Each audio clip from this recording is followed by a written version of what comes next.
नमस्कार, अपना बिहार में आपका स्वागत। मैं राहुल ओझा आपके साथ। नरेंद्र मोदी तीसरी बार प्रधानमंत्री बनने जा रहे हैं। नरेंद्र मोदी को एनडीए संसदीय दल का नेता चुन लिया गया है। भले ही एनडीए का आंकड़ा 292 का हो, लेकिन ताकत 353 जैसा ही है। एनडीए के तमाम घटक दलों ने मोदी का समर्थन करते हुए कहा कि वो मोदी के साथ चट्टान की तरह खड़े हैं। टीडीपी प्रमुख चंद्रबाबू नायडू और जेडीयू के सर्वेसर्वा नीतीश कुमार ने प्रधानमंत्री मोदी की तारीफ करते हुए उनके जल्द सरकार के गठन का आग्रह किया। एनडीए संसदीय दल की बैठक में नरेंद्र मोदी ने अपने तेवर और अंदाज से बता दिया कि तीसरे कार्यकाल में भी उनका वही तेवर बरकरार रहेगा। अगर किसी को गलतफहमी हो तो दूर कर ले। पीएम मोदी ने एनडीए गठबंधन को सबसे सफल अलायंस भी बताया। नरेंद्र मोदी ने नतीजों पर विपक्ष की टिप्पणी से लेकर लोगों के मन में चल रहे एक एक सवाल का जवाब दिया। पीएम मोदी ने विपक्ष के दावों पर सीधा प्रहार किया। पीएम मोदी ने एनडीए की हिस्ट्री और आपसी केमिस्ट्री का पूरा चैप्टर बता दिया। मोदी ने कहा एनडीए का मतलब है गुड गवर्नेंस। मोदी ने यह समझा दिया कि वो किसी दबाव में नहीं है। तीसरा टर्म बड़े फैसले और तेज विकास का होगा।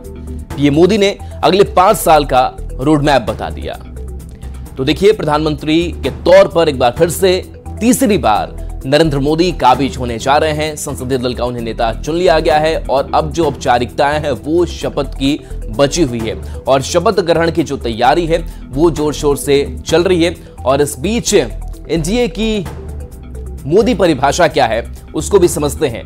तो एन मतलब न्यू इंडिया, डी मतलब डेवलप इंडिया और ए मतलब एस्पिरेशनल इंडिया। तो ये एनडीए का जो नया फुल फॉर्म है, या फिर कह सकते हैं कि एक नई जो दिशा, एक नया जो विजन है वो इससे एनडीए के जरिए परिभाषित होता हुआ नजर आ रहा है। तो देखिए किस तरीके से अब जो तीसरी बार एक बार फिर से मोदी सरकार, और ये तीसरी बार जो है हम कह रहे हैं कि और असरदार होने वाला है, क्योंकि नरेंद्र मोदी लगातार इस बात को कई बार मंचों से भी दोहरा चुके हैं कि अपने हम तक 10 सालों में अब तक हमने जो ट्रेलर है वो दिखा है, लेकिन जो विकास की गाथा है वो भी और लिखी जाएगी। तो एनडीए की नई परिभाषा और नया लक्ष्य को लेकर पीएम मोदी की तीसरी पारी शुरू होने वाली है। उनकी खींची लकीर बड़ी भी है और बुलंद भी है। ये रिपोर्ट देखिए।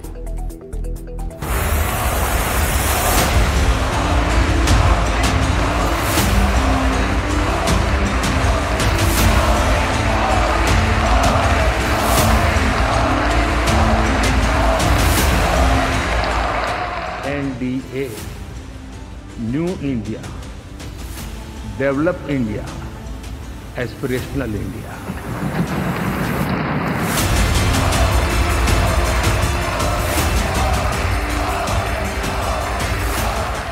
एनडीए की नई परिभाषा और नए लक्ष्य के साथ शुरू होगी मोदी की तीसरी पारी।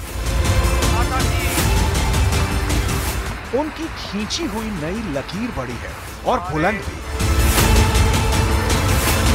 नरेंद्र मोदी की खींची इस लकीर से नए भारत की, उज्जवल भारत की, महाशक्तिशाली भारत की तकदीर तय होनी है।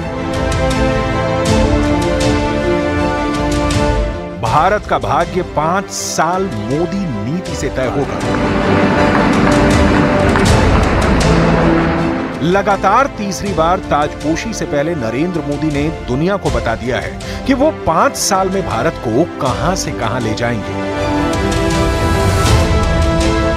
कैसे ले जाएंगे। नरेंद्र मोदी की तीसरी पारी अद्भुत होगी, अनोखी और अविश्वसनीय भी। सेंट्रल हॉल में मोदी मोदी की गर्जना ने यह साफ कर दिया कि नरेंद्र मोदी फ्री स्टाइल में फैसले करते रहेंगे।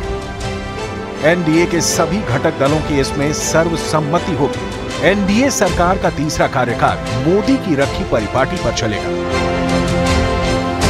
पूरी दुनिया ये जानने को बेताब थी कि नरेंद्र मोदी गठबंधन सरकार में क्या करेंगे, तो उन्होंने संसद के सेंट्रल हॉल से इसी बेसब्री को खत्म किया है। 5 साल में मोदी पूरे करेंगे 18 संकल्प। मोदी का तीसरा टर्म।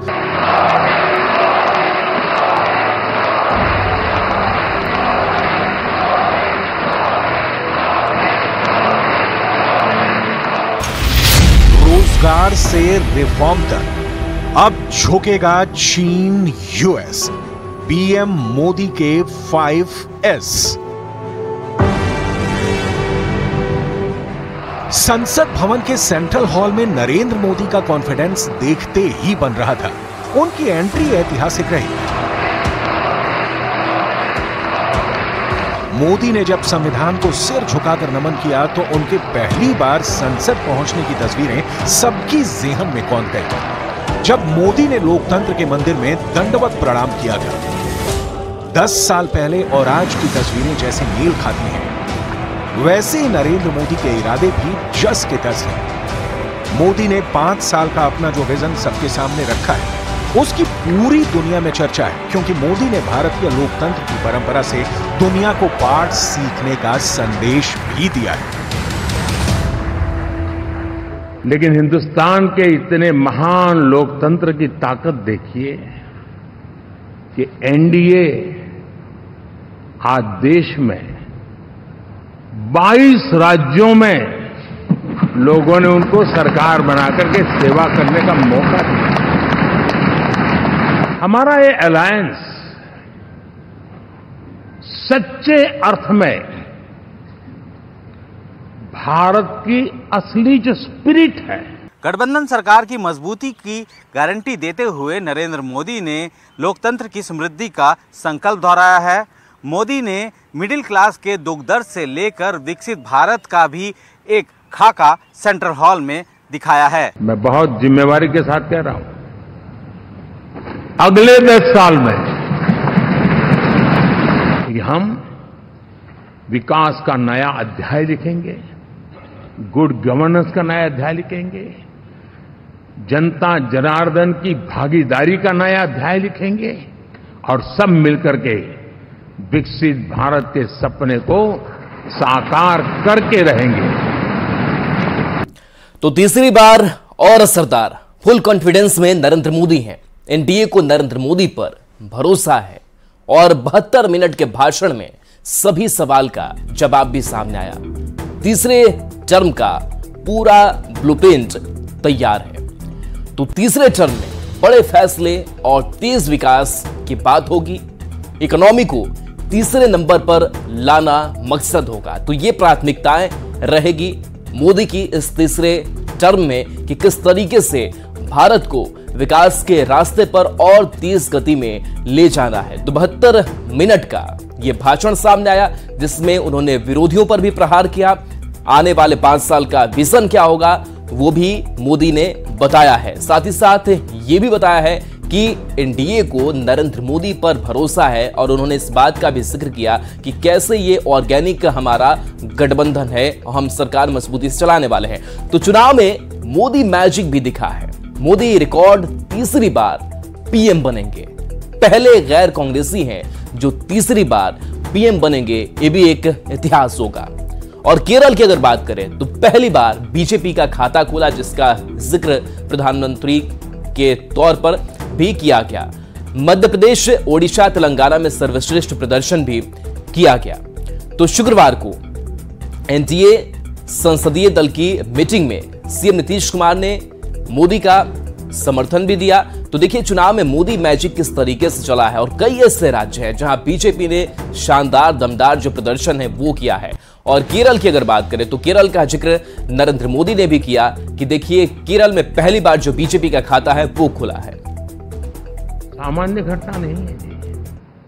विविधता से भरे हुए अपनी लोकतांत्रिक और सामाजिक रचना के बीच में ये 3 दशक की यात्रा एक बहुत बड़ी मजबूती का संदेश देती है। और मैं आज बड़े गर्व के साथ कहता हूं कि किसी एक समय वो था कि संगठन के कार्यकर्ता के रूप में इस अलायंस का हिस्सा था, व्यवस्थाओं से जुड़ा रहता था और आज सदन में बैठ करके आपके साथ काम करते करते मेरा भी नाता इससे 30 साल का रहा है। और मैं कह सकता हूं, हकीकतों के तथ्यों के आधार पर कह सकता हूं, ये सबसे सफल अलायंस है। मैं मानता हूं कि 2024 के लोकसभा के चुनाव के जो नतीजे हैं, हर पैरामीटर से देखेंगे, दुनिया ये मानती है और मानेगी कि ये एनडीए का महाविजय है कि न हम हारे थे न हम हारे हैं।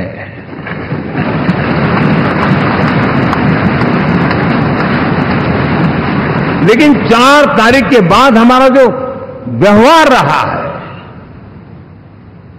वो हमारी वो पहचान बताता है कि हम विजय को पचाना जानते हैं। मेरे लिए जन्म सिर्फ और सिर्फ वन लाइफ वन मिशन, ये मिशन है 140 करोड़ देशवासियों के सपनों को पूरा करने के लिए खप जाना। शुक्रवार को एनडीए संसदीय दल की मीटिंग में सीएम नीतीश कुमार ने मोदी का समर्थन करते हुए विपक्ष पर हमला बोला। नीतीश ने कहा कि अगली बार सब हारेगा। विपक्ष ने कोई काम नहीं किया है, जबकि पीएम मोदी ने देश सेवा की है।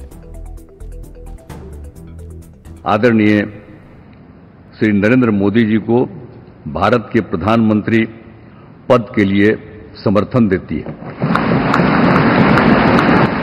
और हम लोग पूरे तौर पर सब दिन इनके साथ रहेंगे और पूरे तौर पर जो कुछ भी है आज जिस तरह से भी ये करेंगे बहुत अच्छा है। और आप जान लीजिए कि कुछ लोग, हम लोगों को तो अब लगता है कि अगली बार जो आप आइएगा ना, तो इस बार हम देखें कि कुछ इधर उधर कुछ जीत गया है, अगली बार सब हारेगा, हमको पूरा भरोसा। ये सब बिना मतलब का बात बोल बोल करके क्या किया है। अब बिहार, आज देश बहुत आगे बढ़ेगा।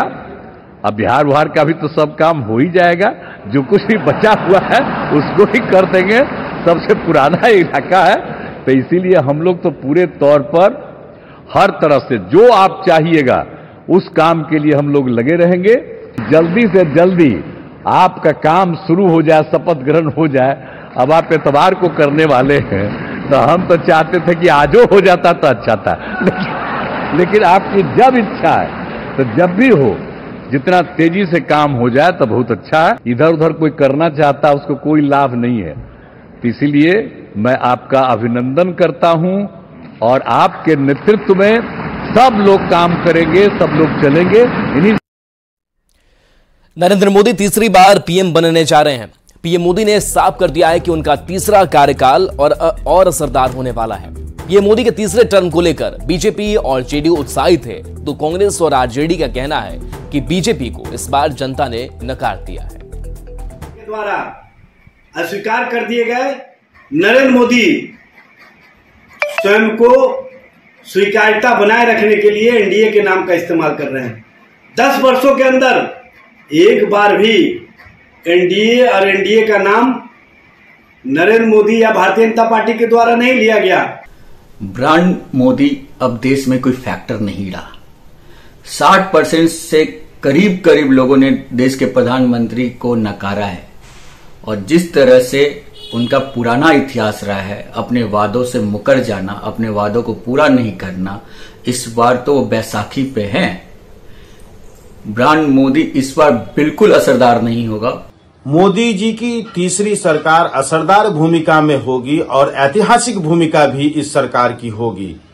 केंद्र की मोदी सरकार बिहार के लिए विशेष आकर्षण का केंद्र होगा और बिहार के नौजवानों, बिहार वासियों के लिए मोदी सरकार विशेष ख्याल रखेगी। 9 जून को एनडीए की तीसरी बार सरकार बन रही है माननीय नरेंद्र मोदी जी के नेतृत्व में, और इस बार माननीय प्रधानमंत्री जी और एनडीए की सरकार ज्यादा असरदार होगी, क्योंकि हमारा गठबंधन सशक्त है, जिसके सारे घटक दलों ने एक मत होकर कहा है कि माननीय मोदी जी के हर निर्णय में हम साथ हैं। पहली बात भारत के राजनीतिक इतिहास में शायद पहली बार हुआ है कि गठबंधन में प्रधानमंत्री का चेहरा पहले से तय था। दूसरी बात, सारा का सारा गठबंधन बिना किसी राजनीतिक मूल भाव के, बिना किसी दबाव के प्रधानमंत्री के साथ खड़ा है। प्रधानमंत्री को बिना कोई शर्त का समर्थन है। और तीसरी बात, 10 साल से जो सुधारों की शुरुआत हुई है, 10 साल से जो क्रांतिकारी कदम उठाए गए हैं, इनका असर अब तीसरी बार दिखेगा। लोकसभा चुनाव के नतीजों के बाद देश में नई सरकार बनाने की कवायद जारी है। राष्ट्रपति द्रौपदी मुर्मू ने नरेंद्र मोदी को सरकार बनाने का न्योता दे दिया है। नरेंद्र मोदी तीसरी बार प्रधानमंत्री पद की शपथ लेंगे। राष्ट्रपति ने 9 जून को शाम में शपथ लेने का समय दिया है। राष्ट्रपति से मिलने के बाद नरेंद्र मोदी ने कहा कि एनडीए सरकार को देश में तीसरी बार सरकार बनाने का आदेश मिला है। कल शाम 7:15 बजे नरेंद्र मोदी तीसरी बार प्रधानमंत्री पद की शपथ लेंगे। समारोह में शामिल होने को लेकर दुनिया के कई नेताओं को निमंत्रण भेजा गया है। शुक्रवार को नरेंद्र मोदी को लगातार तीसरी बार नेशनल डेमोक्रेटिक अलायंस के संसदीय दल का नेता चुना गया। इसके बाद सभी ने सरकार बनाने के लिए राष्ट्रपति द्रौपदी मुर्मू को समर्थन पत्र सौंपा। मोदी ने भी राष्ट्रपति से मुलाकात की, जिसके बाद राष्ट्रपति ने उन्हें सरकार बनाने का न्योता दिया। नरेंद्र मोदी 9 जून को शाम 7:15 पर राष्ट्रपति भवन में तीसरी बार प्रधानमंत्री पद की शपथ लेंगे।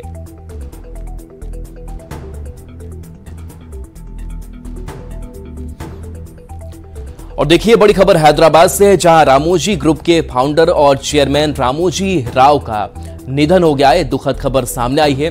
रामोजी राव के निधन की खबर से पूरे देश में शोक की लहर है। पीएम नरेंद्र मोदी ने रामोजी के निधन पर शोक जताया है। उन्होंने कहा कि रामोजी राव के निधन से बहुत दुखी हूं। वह दूरदर्शी थे जो भारतीय मीडिया में क्रांति लेकर आए। उनके योगदान ने पत्रकारिता और फिल्मी दुनिया पर अमिट छाप छोड़ी है। उनके अथक प्रयासों की वजह से उन्होंने मीडिया और एंटरटेनमेंट वर्ल्ड में इनोवेशन और एक्सीलेंस को लेकर नए मानक तय किए। रामोजी राव के निधन पर बिहार के सीएम नीतीश कुमार ने भी दुख जताया है। तो देखिए ये तस्वीर भी हम आपको दिखा रहे हैं। हैदराबाद से तस्वीर है, एक दुखद घड़ी, और इस बात का जिक्र भी किया नरेंद्र मोदी ने। नीतीश कुमार ने भी दुख जताया है कि जो मीडिया इंडस्ट्री के लिए, एंटरटेनमेंट इंडस्ट्री के लिए जो कुछ किया रामोजी राव ने, वो वाकई शानदार रहा। और ये तस्वीर जो सामने आई है हैदराबाद से, जहां पर पार्थिव शरीर रामोजी राव का यहां पर रखा हुआ है, सभी की आंखें नम है। श्रद्धांजलि अर्पित करते हुए लोग नजर आ रहे हैं। तो एक बड़ा साम्राज्य, बिजनेस का भी एक संदेश भी सादगी का रहा रामोजी राव का, और एक बड़ा विस्तार दिया, और आज उनका निधन। बढ़े आगे, नीट यानी नेशनल एलिजिबिलिटी एंट्रेंस टेस्ट का रिजल्ट आने के बाद से विवाद थमता नहीं दिख रहा। नीट की परीक्षा का रिजल्ट 4 जून को घोषित हुआ था। परीक्षा परिणाम आने के बाद एबीवीपी ने भारत सरकार से नेशनल टेस्टिंग एजेंसी एनटीए पर सवाल उठाते हुए जांच की मांग की है। एबीवीपी के सदस्यों के मुताबिक एनटीए पर पूर्ण रूप से जांच होनी चाहिए। छात्रों के साथ न्याय की बात कही जा रही है, और जो रिजल्ट आया है उसे रोकने की बात ये कह रहे हैं।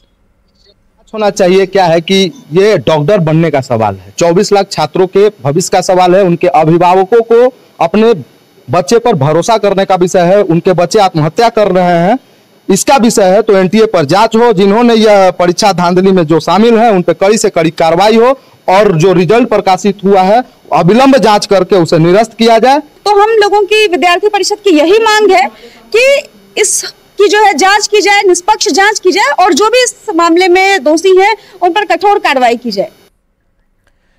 और एक नजर इस वक्त के हेडलाइंस पर।